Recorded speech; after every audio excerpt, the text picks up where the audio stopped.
नमस्कार साथियों, मैं श्रवण राज आप सभी को आपके अपने यूजीसी नेट डेडिकेटेड प्लेटफॉर्म जोश नेट जेआरएफ पे आप सभी का स्वागत करता हूं। साथ ही आपको पता है कि हम लोग यूजीसी नेट जेआरएफ का तैयारी कर रहे हैं साथ मिल करके। इसके लिए हम लोग सबसे ज़्यादा हिंदी साहित्य के विषय पर फोकस इसलिए कर रहे हैं क्योंकि हिंदी विषय जो आपको आज के दौर में सबसे ज़्यादा जेआरएफ देने के लिए एक प्रसिद्ध है के तौर पे है, भाषा के तौर पे है। इसी के लिए इस विषय की तैयारी के कड़ी में आप जानते हैं सिलेबस में लगे हुए हैं हिंदी साहित्य का इतिहास आचार्य रामचंद्र शुक्ल की। तो सबसे बड़ी बात है कि जहां भी प्रश्न आप देखेंगे अगर ऑप्शन में आचार्य रामचंद्र शुक्ल लिखा हुआ है, संभवतः मान के चलिए कि 80 to 90% संभावना है कि वो उसका ऑप्शन आंसर होगा। ठीक है, तो इसी कारण से इस बुक की महत्ता समझी जाती है कि आचार्य रामचंद्र शुक्ल की पुस्तक जो है हिंदी साहित्य का इतिहास, इसी से आप अंदाजा लगा सकते हैं कि ऑप्शन बनाने वाले से लेकर के सभी को पता है कि यहाँ से बच्चे प्रश्न पूछना ही पूछना है। तो आज हम लोग, आपको पता है कि आधुनिक काल जिसको गद्य खंड भी कहा जाता है शुक्ल जी के शब्दों में, जो गद्य का विकास का जो कड़ी है 1900 से लेकर 1925 के बीच के संबत का है, वो हम लोग आज भाग 2 पढ़ रहे हैं। यानी कि भाग 1 ऑलरेडी कंप्लीट हो चुका है। आप नहीं देखे तो जाकर के देख लीजिए कि कैसे गद्य का विकास का आविर्भाव हुआ था, शुरुआत कैसे हुआ था। साथ ही मैं आपको बता दूं, हिंदी साहित्य के इतिहास आचार्य रामचंद्र शुक्ल की आप जाएंगे प्लेलिस्ट में, तो प्लेलिस्ट में कुल मिलाकर ऐसे ही दिखेगा आपको। ठीक है, जिसमें आपको कुल सभी जो चारों खंड है, 4 खंड में से 3 खंड का कंप्लीट करके दिया गया है। जो इसमें वीर गाथा काल हो गया, जिसको आदिकाल भी बोलते हैं, भक्ति काल हो गया और रीति काल हो गया, कंप्लीट कर दिया गया है। आप जाकर प्लेलिस्ट में अगर देखना चाहते हैं तो कर सकते हैं वहां से।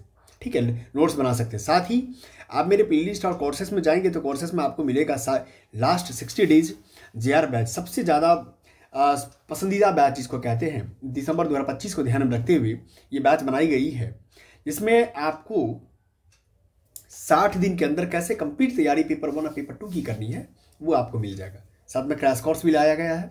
और जो अगर कोई बिगिनर स्टूडेंट है तो बिगिनर के लिए जो है 0 to हीरो बैच लाया गया है। 0 to हीरो बैच कहने का मेरा मतलब ये है कि अगर कोई 0 लेवल पे जो है, कुछ नहीं जानता है यूजीसी नेट की रिगार्डिंग, तो भी यहाँ से अगर वो तैयारी करना चाहता है तो पेपर 1 और पेपर 2 की संपूर्ण तैयारी वो कर सकता है।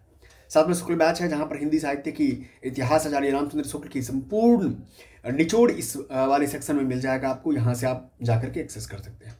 चलते हैं आगे अपने आज के टॉपिक पे। हिंदी साहित्य का इतिहास आचार्य रामचंद्र शुक्ल की पुस्तक है। आप जब प्लेटफॉर्म पे जाएंगे तो मैं आशा करूंगा कि आप जरूर चैनल को सब्सक्राइब कर लीजिए, क्योंकि जो भी अपडेट्स आपके क्लासेस रहेंगे, यानी अगर आपका विषय हिंदी है, संस्कृत है, कॉमर्स है, हिस्ट्री है, ज्योग्राफी है, पॉलिटी है, इकोनॉमी है, तमाम कोई भी अगर विषय आपका है यूजीसी नेट के विषय में, तो आपके लिए चैनल क्या होने वाला है, बहुत ज़रूरी होने वाला है। इसीलिए आप सब्सक्राइब कर लीजिए। साथ ही 4 लिंक दिया हुआ है, उस लिंक में जाएंगे तो टेलीग्राम का लिंक मिलेगा, उस टेलीग्राम को लिंक को भी ज्वाइन कर लेना है। इसी प्रकार से प्लेलिस्ट आपको मिलेगा बहुत ही अच्छे तरीके से। अगर आपका विषय हिंदी है तो आप मेरे साथ क्या करते हैं, हिंदी साहित्य के इतिहास पढ़ते ही हैं, साथ में क्वेश्चन प्रैक्टिस के लिए आप PYQ से सिलेक्शन तक के यूजीसी नेट हिंदी साहित्य के सेक्शन में जाकर के प्लेलिस्ट में आप यहाँ से तमाम हर वो PYQ को कर लेते हैं जो आपके एग्जाम के लिए दृष्टिकोण से क्या है, बहुत ज़रूरी है। आगे बढ़ते हैं। यहाँ पर आपको पेपर 1 की भी संपूर्ण तैयारी मिल जाएगी, UGC net paper 1 complete batch. ठीक है, जाकर के इसको भी कर सकते हैं आप। आगे हम बढ़ते हैं। हम आपको अब यहाँ देख रहे हैं 4 खंड है। 4 खंड में क्या है, वीर गाथा काल, भक्ति काल और रीति काल हम लोगों ने देख लिया। गद्य काल के में प्रवेश कर चुके हैं, जो 1919 से लेकर 1984 के बीच के संबत में रेखांकित किया गया है। आज पढ़ने वाले हैं खासतौर पे 1900 से लेकर 1925 के बीच का जो गद्य का विकास हुआ है, उस गद्य के विकास को देखते हैं। आधुनिक काल में किस, यहाँ पर एक पता है आपको चैप्टर हो ही चुका है। हाँ, यहाँ से हम लोग स्टार्ट करने वाले हैं, जहाँ मैंने आपको कहा था कि कल मैं यहाँ से स्टार्ट करूँगा। ठीक है, पढ़िए क्या लिखा हुआ है। ऊपर जो कहा गया है कि खड़ी बोली का ग्रहण देश के परंपरागत साहित्य में नहीं हुआ था, उसका अर्थ यहाँ स्पष्ट कर देना चाहिए। उक्त कथन में साहित्य से अभिप्राय लिखित साहित्य का है। ठीक है, लिखित साहित्य का आपने सुना भी होगा कभी, लिखतन के आगे वक्तन का कोई महत्व नहीं होता है। इसीलिए अगर मान लिया जाए किसी भी चीज को लेकर के अगर लिखित में अब हम देखते हैं कि अदा खड़ी बोली के कुछ गीत हैं, कुछ पद्य हैं, कुछ तुकबंदियाँ हैं। खुसरो के बारे में आपको पता होगा, जब हम लोग कर रहे थे, खास करके आप जानते हैं कि आदिकाल भक्ति काल के बीच में हम लोगों ने देखा कि खुसरो के बारे में तमाम चीज़ें। खुसरो की सी पहरियाँ दिल्ली के आसपास प्रचलित थी, जिनके नमूने पर खुसरो ने अपनी पहरियाँ या मुखरियाँ कही। हाँ, फारसी पद्य में खड़ी बोली को ढालने का प्रयत्न प्रथम कहा जा सकता है। ठीक है, खड़ी बोली का रूप जो है, रूप रंग, जब मुसलमानों ने बहुत कुछ बदल दिया, वे उसमें विदेशी भावों के भंडार करने लगे, तब हिंदी में कवियों की दृष्टि में वह मुसलमानों की खास भाषा सी जचने लगी। इससे भूषण, सूदन और आदि कवियों ने मुसलमान दरबारों के प्रसंग में या मुसलमान पात्रों के भाषण में ही इस बोली का व्यवहार किया है। पर जैसा कि सभी अभी दिखाया जा चुका है, मुसलमानों के लिए दिए हुए कृत्रिम रूप से स्वतंत्र खड़ी बोली का स्वाभाविक देसी रूप भी क्या है, देश के भिन्न भिन्न भागों में पछाड़ के व्यापारियों आदि के साथ फैल रहा था। उसके प्रचार और उर्दू साहित्य के प्रचार से कोई संबंध नहीं है। धीरे धीरे यही खड़ी बोली व्यवहार की सामान्य शिष्ट भाषा हो गई। जिस समय अंग्रेजी राज्य भाषा भारत में प्रतिष्ठित हुआ, उस समय सारे उत्तरी भारत में खड़ी बोली व्यवहार की शिष्ट भाषा हो चुकी थी, जिसको हम लोग बोलते हैं सामान्य तौर पे, वही खड़ी बोली का रूप है। क्या है?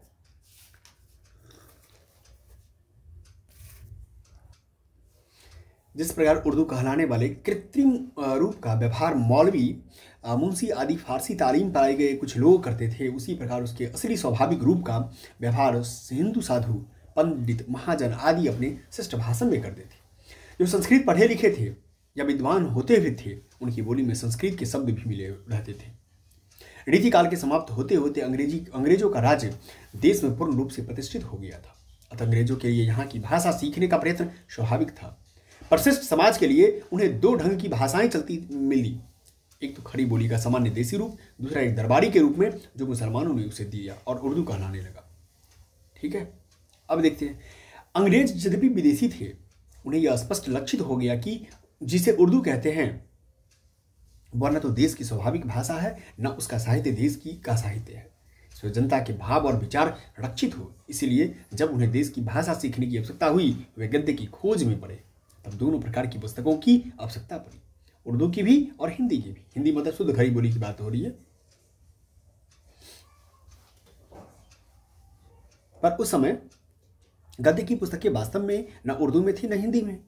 जिस समय फोर्ट विलियम कॉलेज की, आप जानते हैं फोर्ट विलियम कॉलेज की स्थापना जो कलकत्ता में किया गया था, खासतौर पे अंग्रेजों के जो प्रशासनिक लेवल के अधिकारी होते थे, उसको ट्रेनिंग देने के लिए कि उर्दू और हिंदी गद्य की पुस्तकें लिखने की व्यवस्था हुई। उसके पहले हिंदी खड़ी बोली में गद्य की कई पुस्तकें लिखी जा चुकी थी।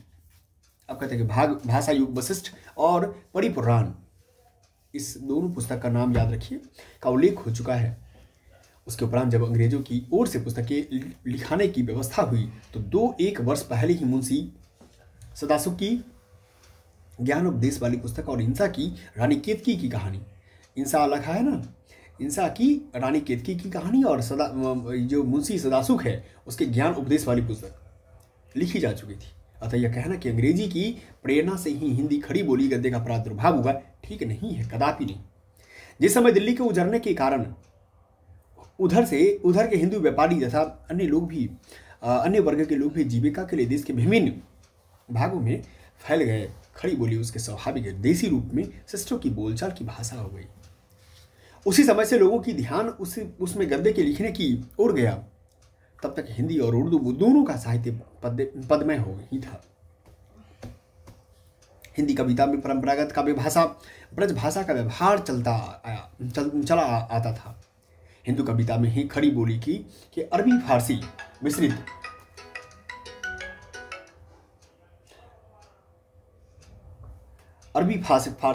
रूप था। जब खड़ी बोली अपने असली रूप में चारों ओर फैल गई, तब उसकी व्यापकता और भी बढ़ी। हिंदी गद्य के लिए उसके ग्रहण की सफलता की संभावना दिखाई पड़ी। इसीलिए जब संवत 1860 के आसपास फोर्ट विलियम कॉलेज कलकत्ता में हिंदू अध्यापक जॉन गिलक्राइस्ट, क्या नाम है, जॉन गिलक्राइस्ट ने देसी भाषा की गद्य पुस्तकें तैयार कराने की व्यवस्था की, तब उन्होंने उर्दू और हिंदी दोनों के लिए अलग अलग प्रबंध किया। इसका मतलब यही है कि उन्होंने उर्दू से स्वतंत्र हिंदी खड़ी बोली का अस्तित्व भाषा के रूप में पाया।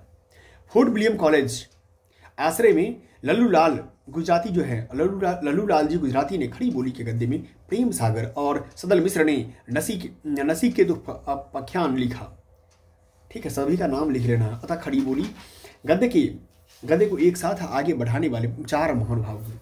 मुंशी सुखलाल, सैयद इंसाल्लाह खां और लल्लूलाल और सदल मिश्र, ये चारों का नाम लिख लीजिए जो गद्य के विकास में सबसे ज़्यादा भूमिका निभाने में व्यक्ति थे।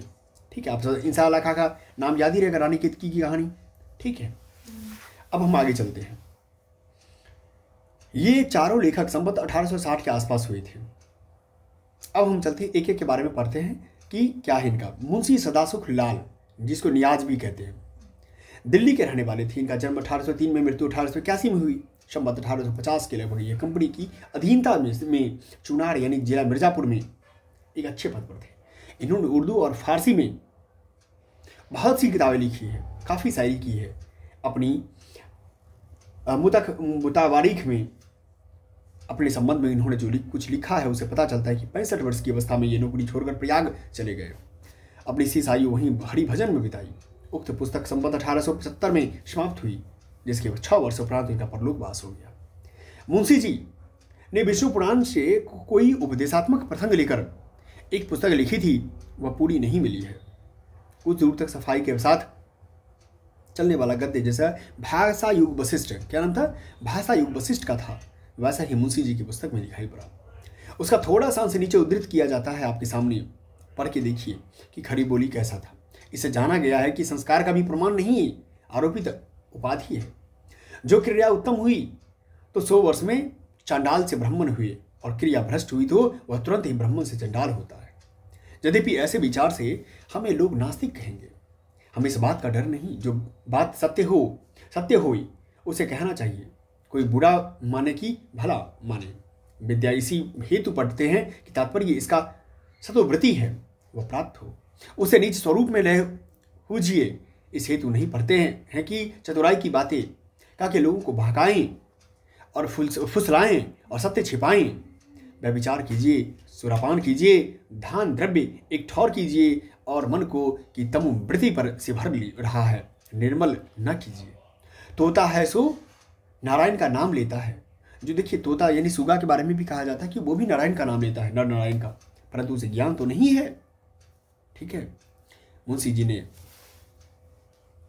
जगत देना तो किसी अंग्रेज अधिकारी की प्रेरणा से और न किसी दिए हुए नमूने पर लिखा है। वे एक वे क्या थे, भगवत थे। अपने समय में इन्होंने हिंदुओं की बोलचाल की जो शिष्ट भाषा चारों ओर पूर्वी प्रांतों में प्रचलित थी, पाई गई थी रचना में, स्थान स्थान पर शुद्ध तत्सम संस्कृत शब्दों का प्रयोग करके उन्होंने उसके भावी साहित्यिक रूप का पूर्ण आभास दिया।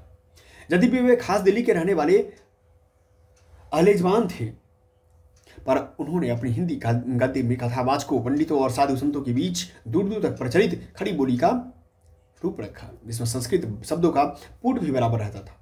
इसी संस्कृत मिश्रित हिंदी को उर्दू वाले भाषा कहते थे। इसका चलन उर्दू के कारण कम होते देख मुंशी सदासुख ने इस प्रकार की खेद प्रकट किया था। रस्मो रिवाज भाषा का दुनिया से उठ गया। सारांश यह है कि मुंशी जी ने हिंदुओं की शिष्ट बोलचाल की भाषा ग्रहण की, उर्दू से अपनी भाषा नहीं मिली। इन प्रयोगों से यह बात स्पष्ट हो जाती है, स्वभाव करके वे दैत्य कहलाए। बहुत ज्यादा चुक हुई उन्हीं लोगों से बन आवे हैं जो बात सत्य हुई। काशीपुरम में है, पर यहाँ के पंडित सैकड़ों वर्ष में होई का आवता है इस करके आदि बोलते चले जाते हैं। ये सब बातें उर्दू से स्वतंत्र खड़ी बोली के प्रचार की नमूना सब सूचना देती है। अब हम चलते दूसरे जो 4 में से आपने पढ़ा था, मुंशी सदासुख लाल जी, और दूसरा नाम क्या था इंसाल्लाह खां।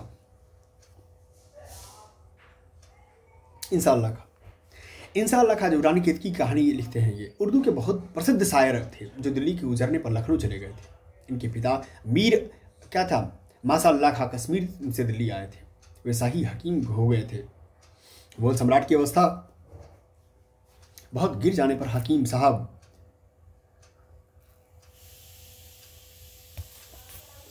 मुर्शिदाबाद के नवाब के यहाँ चले गए थे। मुर्शिदाबाद में ही इंसा का जन्म हुआ।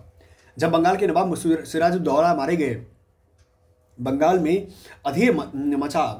इंसा जो पढ़ लिखकर अच्छे विद्वान और प्रतिभाशाली कवि हो चुके थे, दिल्ली चले आए। शाह आलम दूसरे के दरबार में रहने लगे। जब तक रहे, अपनी अद्भुत प्रतिभा के बल से अपने विरोधी, अपने बड़े बड़े नामी शायरों को ये बराबर नीचा दिखाते रहे। जब गुलाम कादिर बादशाह को अंधा करके शाही खजाना लूट कर चल दिया, तब इंसा का निर्वाह दिल्ली में कठिन हो गया। वे लखनऊ चले गए। जब संवत 1855 में नवाब शहादत अली खां गद्दी पर बैठे, तब इनके दरबार में आने जाने लगे। बहुत दिनों तक इनकी बड़ी प्रतिष्ठा रही, परंतु में एक दिलगी की बात पर इनका वेतन आदि सब बंद हो गया और इनके जीवन का अंतिम भाग बड़े कष्ट में बीता। संवत 1875 में इंसा अल्लाह खां का क्या हो गया? मृत्यु हो गया। इंसा ने उदयभान चरित नामक या रानी केतकी की कहानी, अब देखिए एक बात और, उदयभान चरित को ही रानी केतकी की कहानी भी कहा जाता है। ये आपको क्या करना है, PYQ के तौर पर रख लेना है। संवत 1855-1860 के बीच लिखी गई कहानी। लिखने का कारण इंसा साहब जो लिखते हैं, क्या लिखते हैं सो देखिए। एक दिन बैठे बैठे यह बात अपने ध्यान में चढ़ी कि कोई कहानी ऐसी कहिए जिसमें हिंद भी छूट और किसी बोली का पुट न मिले।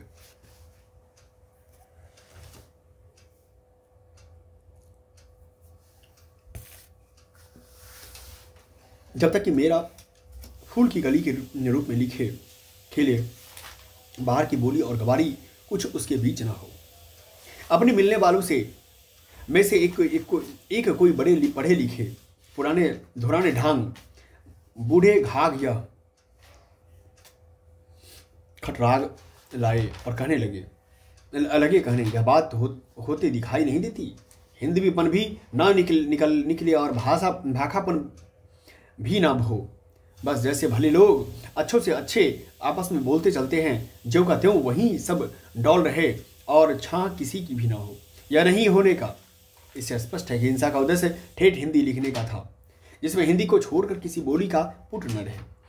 उद्धृत अंश में भाखापन शब्द ध्यान देने योग्य है। मुसलमान लोग भाषा शब्द का व्यवहार साहित्यिक हिंदी भाषा के लिए क्या करते थे, जिसमें आवश्यकता अनुसार संस्कृत के शब्द आते थे, चाहे वो ब्रज भाषा हो चाहे खड़ी बोली। तात्पर्य यह थी कि संस्कृत मिश्रित हिंदी को भी उर्दू फारसी वाले भाषा कहा करते थे। भाखा से खास ब्रज भाषा का अभिप्राय उनका नहीं होता था, जैसा कुछ लोग भ्रमवश कह समझते हैं। जिस प्रकार वे अपनी अरबी फारसी हिंदी को उर्दू कहते हैं, क्या अरबी फारसी मिली हिंदी को उर्दू कहते हैं, उसी प्रकार संस्कृत मिली हिंदी को भाखा कहते हैं। क्या बोलते, संस्कृत से मिलकर के जो हिंदी बनता है उसको भाखा कहते हैं। भाषा के साहित्यिक दृष्टि से विचार न करने वाले उर्दू की ही तालीम खासतौर पर पाने वाले कई नए पुराने हिंदी लेखक इस भाखा शब्द के चक्कर में पड़कर ब्रज भाषा को हिंदी कहने में संकोच करते हैं। खड़ी बोली पद्य का झंडा लेकर घूमने वाले स्वर्गीय बाबू अयोध्या प्रसाद खत्री चारों ओर घूम घूम कर कहा करते थे कि अभी हिंदी में कविता हुई कहाँ, सुर तुलसी बिहारी आदि ने इसमें कविता की है, वह तो भाखा है, हिंदी नहीं। वह संभव है कि सरे गले ख्याल के लिए अब भी कुछ लोग पड़े हैं। इंसान ने अपनी भाषा को 3 प्रकार की शब्दों से मुक्त रखने की प्रतिज्ञा थी। बाहर की बोली जैसे अरबी, फारसी और तुर्की। ये इन्होंने कहा कि मेरी भाषा में, मेरे काव्य शैली में, मेरी गद्य शैली में टच मत करो। गवारी भाषा, जिसको गवारी में बोलते हैं ब्रज भाषा और अवधि। भाखापन संस्कृत के मेल से बने शब्द को बोलते हैं भाखापन। इस बिलगाव से आशा है कि ऊपर लिखी बात स्पष्ट हो गई होगी। इंसान ने भाखापन और मोल्लापन दोनों को दूर रखने का प्रयत्न किया, पर दूसरी बात किसी न किसी सूरत में कुछ लगी रह गई। फारसी के ढंग का वाक्य विन्यास कहीं कहीं विशेष बड़े वाक्यों में आ ही गया, पर बहुत कम। जैसे सिर झुकाकर नाक रगड़ता हूं अपने बनाने वाले के सामने जिसने हम सबको बनाया। इस सिर झुकाने के साथ ही दिन रात जपता हूं उस अपने दाता के भेजे हुए प्यारे को। ठीक है, यह चिट्ठी जो विष भरी कुंवर तक जा पहुंची। आरंभ काल के चारों लेखकों में इंसा की भाषा सबसे चटकीली, मटकीली और मुहावरेदार चलती है। पहली बात यह है कि खड़ी बोली उर्दू भाषा में पहले बहुत कुछ मच चुकी थी। जैसे उर्दू वालों के सामने लिखते समय मुहावरे आदि बहुतायत में जाया करते थे। इसलिए बात यह है कि इंसान गरंगीन और चुलबुली भाषा द्वारा अपना लेखन कौशल दिखाना चाहते थे। एक जो है मुंशी सदासुखलाल भी दिल्ली खास के थे, उर्दू साहित्य का अभ्यास भी पूरा करते थे, पर वे धर्म भाव से जानबूझकर अपनी भाषा गंभीर और संयत रखना चाहते थे। सनुप्रास विराम भी इंसा के गद्य में बहुत स्थलों पर मिलते हैं। जैसे जब कोई दोनों महाराजों में लड़ाई होने लगी, रानी केतकी सावन भादो के रूप रोने लगी और दोनों के जी में यह आ गई, ये कैसी चाहत जिनमें लहू बरसने लगा, अच्छी बातों को भी जी तरसने लगा। इंसा के समय तक वर्तमान कृदंत या विशेषण या विशेषक के बीच का समान अधिकरण कुछ बना हुआ था, जो उनके गद्य में जगह जगह पाया जाता है।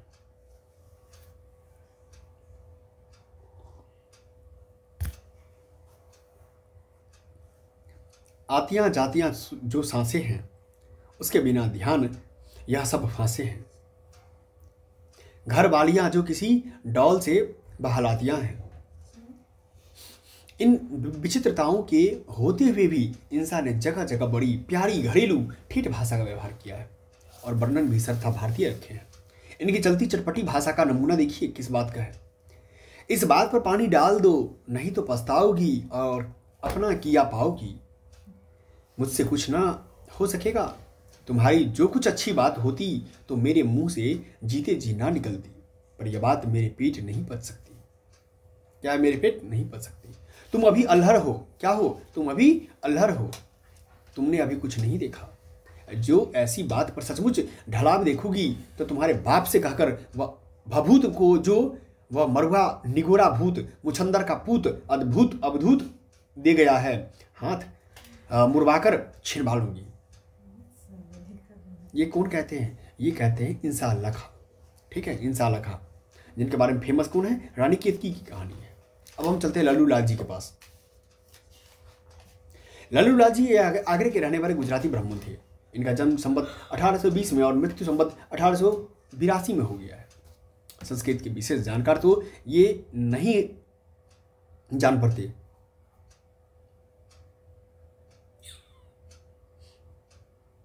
ठीक है, नहीं जान पड़ते, पर भाषा कविता का अभ्यास इन्हें था। उर्दू भी कुछ जानते थे। संवत 1860 में कलकत्ता के फोर्ट विलियम कॉलेज के अध्यापक जॉन गिलक्राइस्ट के आदेश से इन्होंने खड़ी बोली गद्य में प्रेम सागर लिखा, जिसमें भागवत दशम स्कंद की कथा वर्णन की गई है। इंसा के समान उन्होंने ठेठ हिंदी लिखने का संकल्प जो नहीं किया करता था, विदेशी शब्दों के ना आने पर देने की प्रतिज्ञा असंलक्षित होती थी। यदि वे उर्दू ना जानते होते तो अरबी फारसी के शब्द बचाने में उतने कृतकार्य कभी न होते जितने हुए। बहुतेरे अरबी फारसी के शब्द बोलचाल की भाषा के में इतने मिल गए थे कि वे उन्हें केवल संस्कृत हिंदी जानने के लिए पहचानना भी कठिन था। मुझे एक पंडित जी का स्मरण है जो लाल शब्द का बराबर बोलते थे, पर कलेजा और बैगन शब्दों को मलच्छ भाषा के समक्ष बताते थे। लल्लू लाल जी अनजान में कहीं कहीं ऐसे शब्द लिख गए जो फारसी या तुर्की के हैं। जैसे बैरक शब्द तुर्की का बैरक है, इसका अर्थ झंडा है। प्रेम सागर में यह शब्द आया है कि देखिए, शिवजी ने एक ध्वजा बनासुर को दे के कहा, इस बैरक को लेके जाइए, पर ऐसे शब्द ही 2-4 जगह आते हैं। क्या आते हैं? ये शब्द बहुत ही 2-4 जगह ही आते हैं। यद्यपि मुंशी सदासुखलाल ने भी अरबी फारसी के शब्दों का प्रयोग न कर संस्कृत मिश्रित साधु भाषा लिखने का प्रयत्न किया, पर लल्लू लाल की भाषा में उसमें बहुत कुछ भेद दिखाई पड़ता है। मुंशी जी की भाषा साफ सुथरी खरी बोली है, पर लल्लू लाल की भाषा कृष्ण उपासक व्यासों की इसी ब्रज रंजित खरी बोली है। सम्मुख जाए, निर्नाय, सोई, भई, कीजय, निरख, लीजो, ऐसे शब्द बराबर प्रयुक्त हुए हैं। अकबर के समय में गंग कवि ने जैसी खड़ी बोली लिखी थी, वैसी ही खड़ी बोली लल्लू लाल ने भी लिखी है। दोनों की भाषाओं में अंतर इतना ही है कि गंग ने इधर उधर फारसी अरबी के प्रचलित शब्द भी रखे हैं, पर लल्लू लाल जी ने ऐसे शब्द बचाए हैं। भाषा की सजावट भी प्रेम सागर में पूरी है। विरामों पर तुकबंदी के अतिरिक्त वर्णन वाक्य भी बड़े बड़े आए हैं। अनुप्रास भी यत्र तत्र है। मुहावरों का प्रयोग कम है। सारांश यह है कि लल्लू लाल का काव्य भाषा गद्य भक्तों की कथा वार्ता के काम का ही अधिकतर है। न नित्य व्यवहार के अनुकूल है, न संबद्ध विचारधारा के योग्य। प्रेम सागर के 2 नमूने नीचे दिए जाते हैं। श्री सुखदेव मुनि बोलते हैं कि महाराज, ग्रीष्म की अति अनिति देख नृप पावस प्रचंड पशु पक्षी जीव जंतुओं की दशा विचार चारों ओर से दल बादल साथ ले लड़ने को चढ़ाया। 30 समय घन जो गरजता था, सोई तो धौसा बजता था, और बन की घटा जो घिर आई थी, सोई सुरवीत रावत थे। दिन के बीच बिजली की दमक शास्त्राज जी की भी चमकती थी। बकपात ठौर ठौर ध्वज सी फहराई रही थी।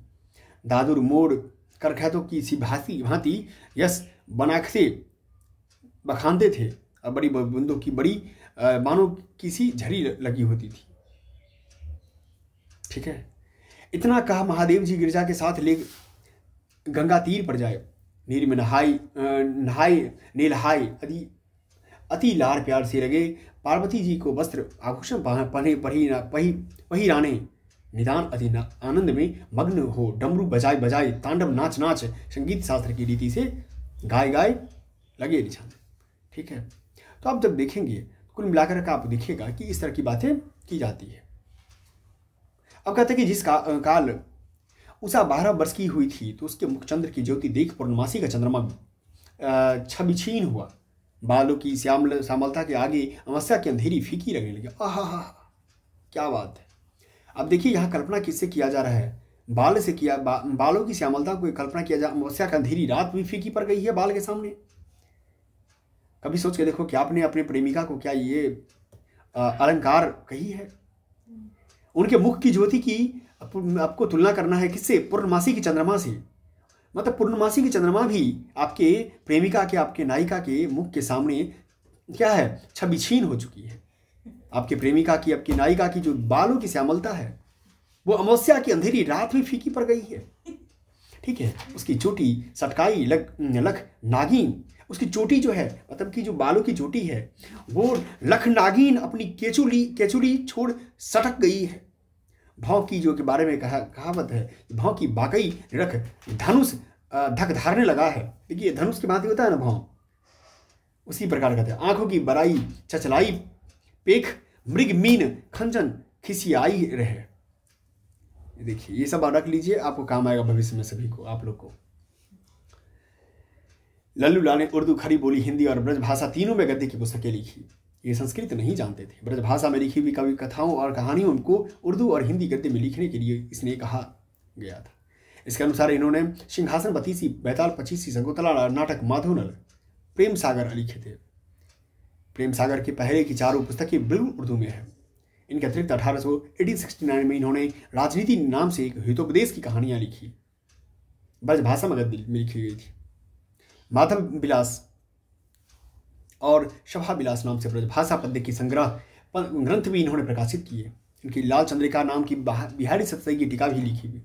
इन्होंने अपना एक निज का प्रेस कलकत्ता में खोला था। संबत 1881 में फोर्ट विलियम कॉलेज की नौकरी में से पेंशन लेने पर आगरे लेते गए। आगरे में प्रेस जमा कर ये एक बार फिर कलकत्ते गए, जहाँ इनकी मृत्यु हो गई।